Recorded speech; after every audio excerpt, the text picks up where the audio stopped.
Hi, I'm Katie Force White. I have been licensed since 2011 and in this office the entire time. I'm a MAPS coach and an agent, and I was the former team leader here at the office a few years back, and so some of you know me that way. Agent, first of all, going from solo agent to team means you go from a single person with nobody relying on you to a leader and a business owner. Now, you should be a business owner back here too, but you become a business owner when you are now going to have people on your team. You're going to have to run a P&L. You're going to have payroll. So it's a little different than just taking care of yourself. So first things first, you become a team when you are in a position where you are so under leveraged that you can no longer give the service to your clients that they deserve.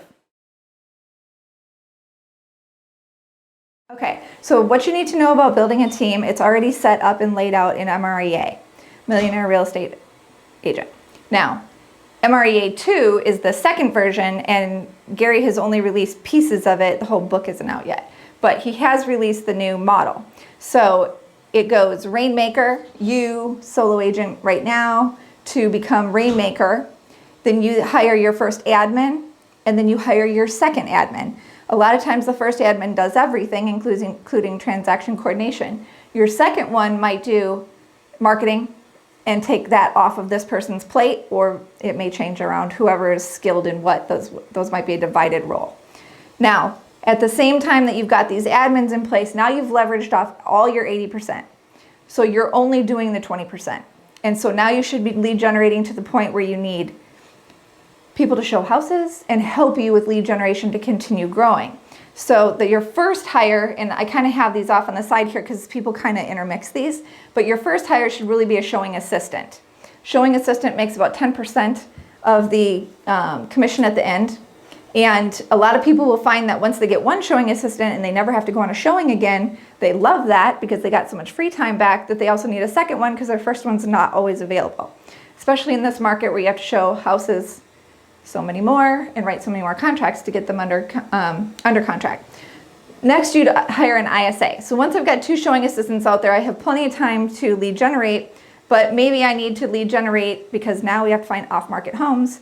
We have to do a different type of lead generation instead of just our sphere. So I'd keep the sphere, and then I might have the ISA work, FSBOs, expireds, absentee owners, investors. There's an extensive list. So I might have them doing that. These are like the people you don't know. And then I'd stick with my database and I would keep lead generating my database. Now, not until you have an ISA and a showing assistant going at a really strong level do you put all this together into one job and drop it down here. So an ISA gets about 10% and a showing assistant gets about 10%. There's other models, but this is one of them. And a buyer's agent, depending on the role, I'll just kind of give you a little lowdown. So depending on the role of buyer's agent, you should be lead generating to your sphere, and you should be lead generating all the stuff up here that the ISA was doing.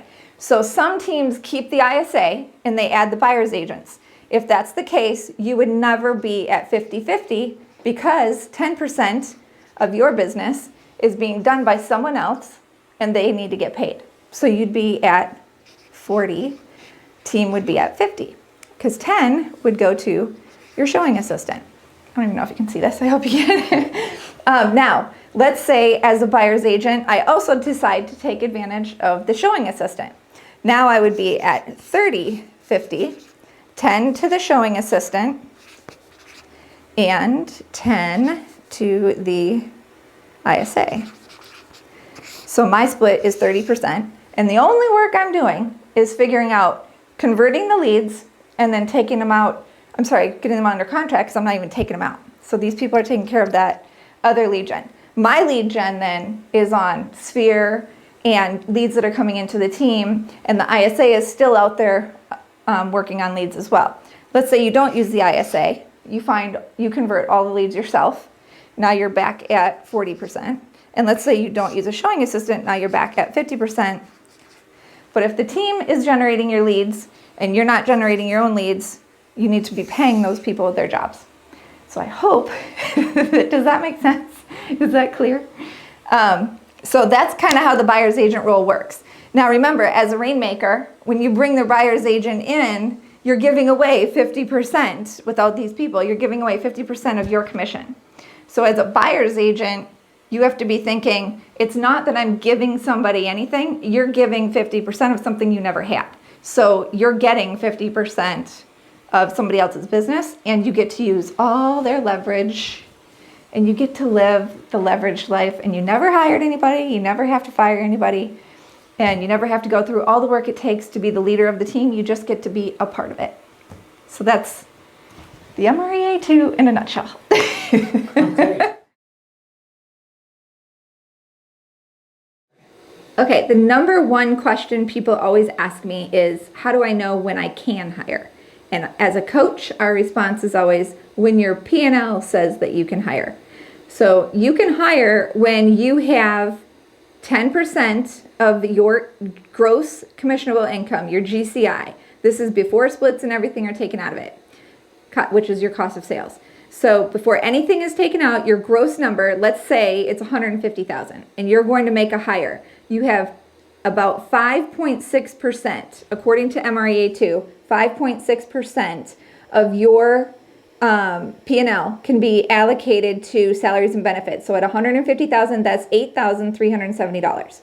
Now, if I'm at $150,000, I'm also probably hiring, that first hire might be a transaction coordinator, it might be a part-time assistant, but it's probably not a full-time employee that's coming in to work for me. Now, if I get to $340,000, then I now have 9.8% of my budget that I can dedicate to hiring. At that point, we now have $33,218 to be able to spend on leverage, and that would get you probably almost full-time, between 32 and 38 hours probably for your assistant.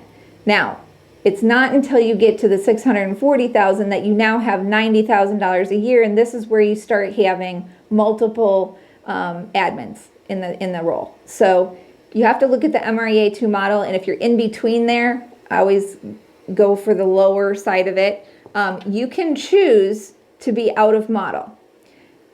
If you do that, that means you're going to have to take some jobs back if you're going to be out of model. So you want to pay attention to, and in the MREA 2, they have prospecting and marketing, and they have in there at $340,000 that you can spend $24,000 a year on prospecting and marketing for lead generation. That would be an ISA.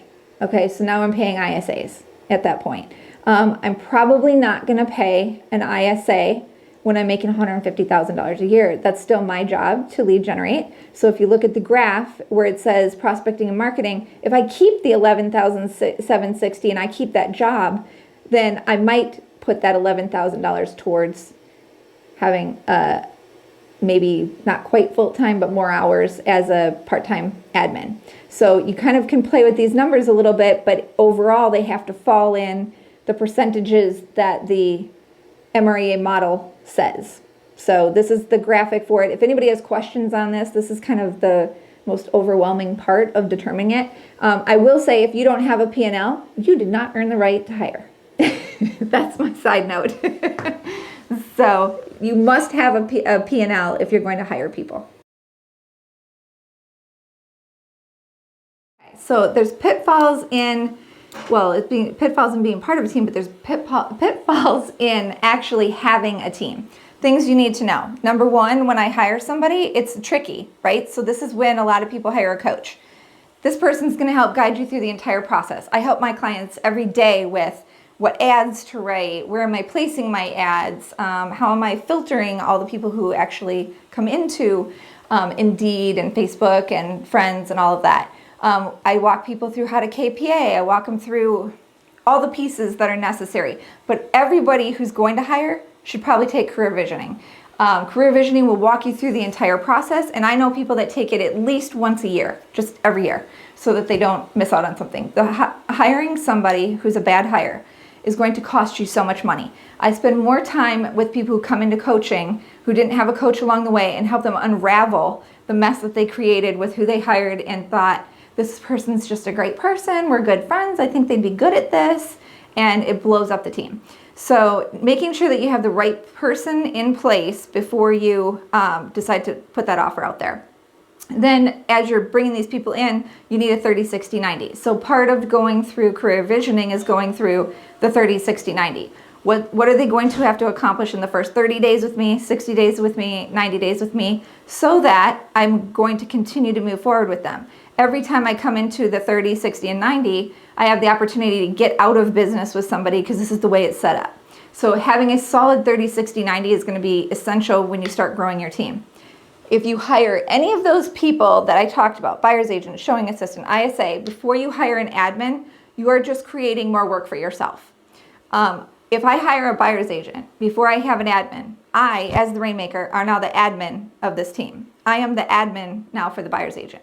And I don't know anybody that wants to do that. So we pick admins because they are so skilled at what they do.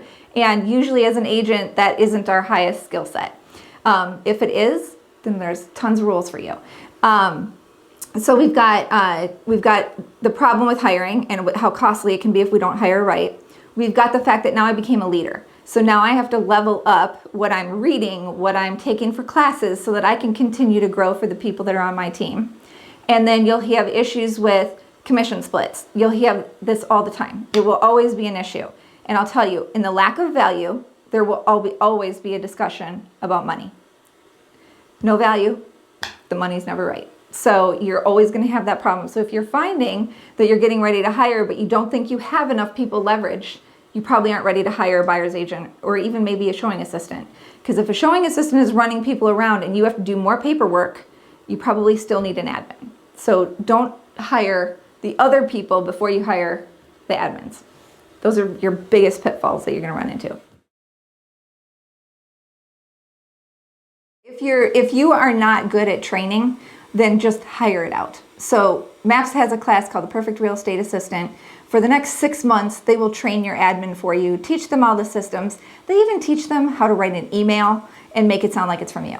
So they do all of that, get it off your plate. If you're gonna spend a whole lot of time training an admin just like you want it done, remember, you were not the systematic one to begin with. We're hiring somebody to create systems. If you already didn't have the systems, why are you training them? Monica Reynolds has been teaching the Perfect Real Estate Assistant for years. She created this course. She's also the VP of MAPS.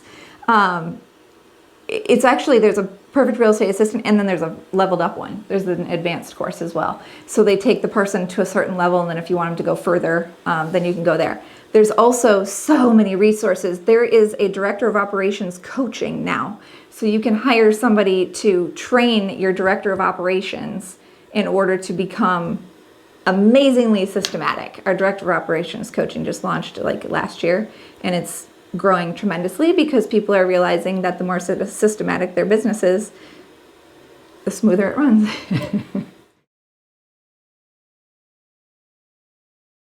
The other part of this is, do I join a team?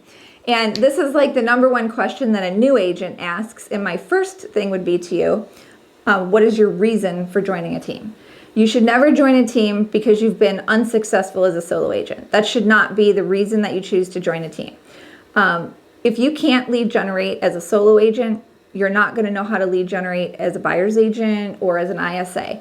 I think everybody would be benefit a huge amount from starting on a team by going ISA, showing assistant, and then earning your opportunity with the buyer's agent. If I was running a team, which I have a business partner, we don't really have a team, and if I was running a team though, I would go from, I'd bring them in as an ISA, have them setting appointments, then roll them into showing assistant, and then earn into the opportunity for buyer's agent. Because now I know that as a showing assistant and an ISA, you know how to do the job of a buyer's agent, and then I can be there to help coach them through the contract writing. As a brand new agent, if you've never lead generated or created business on your own, it's still going to be hard for you when you go into a team. You still have to know how to convert a lead.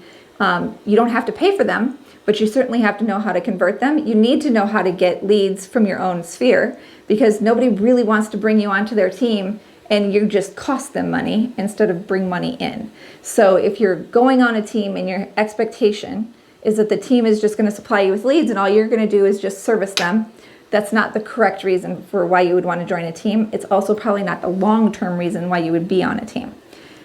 You go to a team because you want their leverage. So as a solo agent, maybe you can do 10 deals or 15 deals. But now on a team, you'll be able to do 25 or 30, maybe even 40, maybe 50.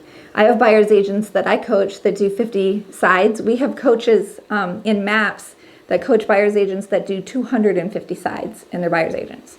So they make a healthy living at what they do, and they're just really good at lead gen. So you still have to be able to lead generate and be a buyer's agent. So when you're looking for a team, you have to look for, what is it that I love? Do I love showing houses and that's it? Then your role is a showing assistant. So you apply to a team as a showing assistant.